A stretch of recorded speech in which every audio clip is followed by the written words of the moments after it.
What's going on? What's going on? Brutus here, bringing you another Team WBT War Recap. It is MLCW week number 2. Team WBT versus Edmonton Cold. Came away with the victory by just 2 stars with a very close war. 94 total destruction to 92. It was a lot closer than that suggests. It really came down to the last 3 attacks. I apologize I wasn't able to get week 1 in. It just ran out of time and I only have 24 hours, so I didn't want to make that mistake second week around. So looking at this, the breakdown was 3, and we went all the way down to 3-7 and fill, 25 v 25.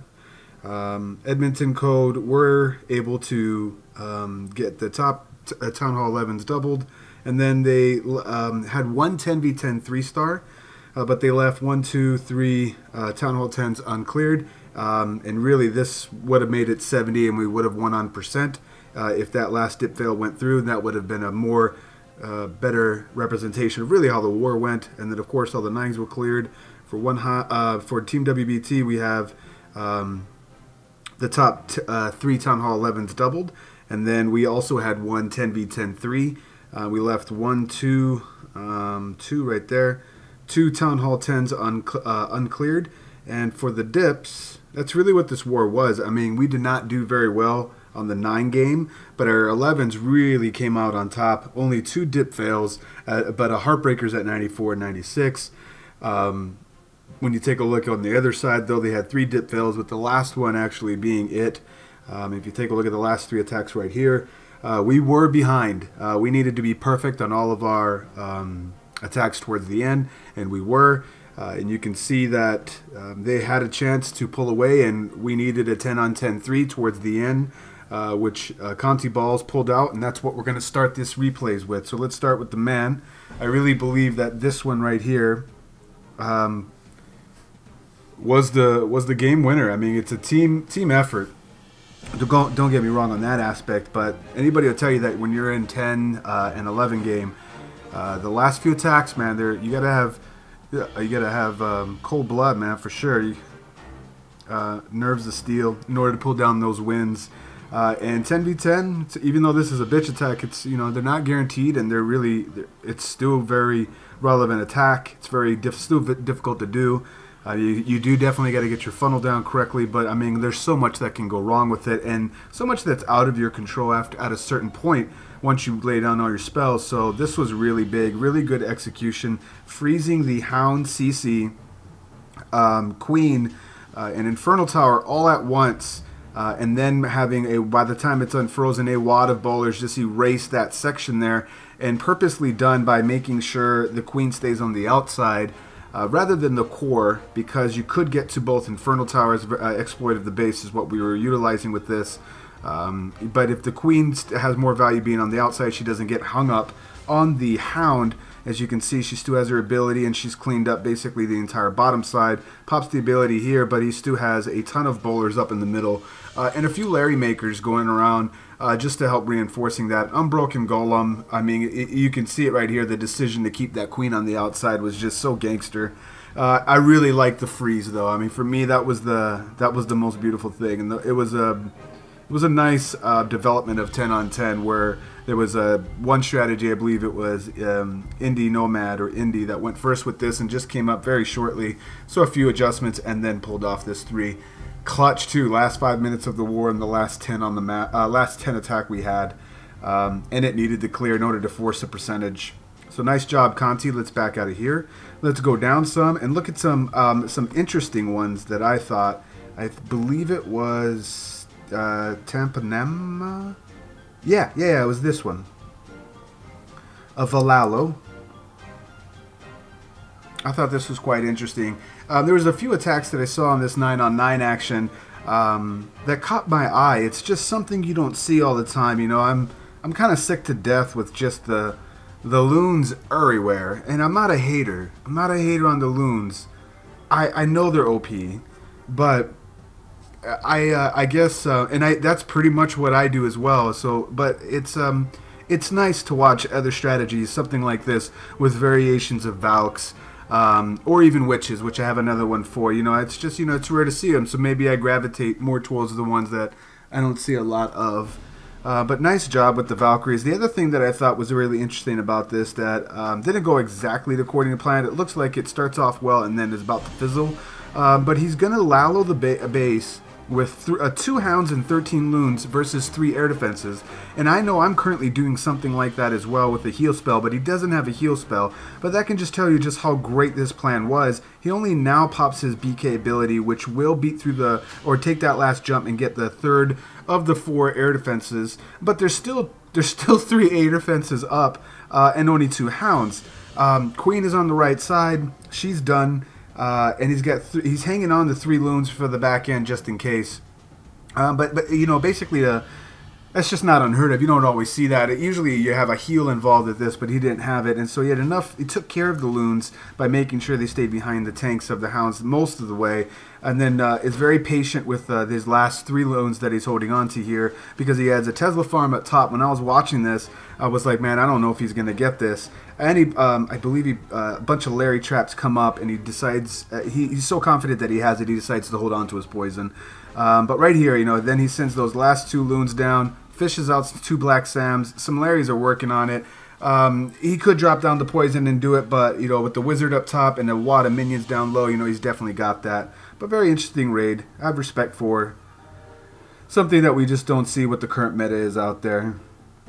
A lot of versatility and variety at Town Hall 9, which is where I think a lot of people think it's broke. It's definitely not. It's not hard. Is it Evil Justin? Man, it's going to kill me on this one. Let's watch Evil Justin. Hey, this is not some hog attack. Doing a stone double jump. Hobo, no doubt. And with the loon there on the far right, that just tells me it was a cleanup. Was really not the best performance by the Town Hall 9s this war. And last war, let me go ahead and just say that we did lose to a very good team.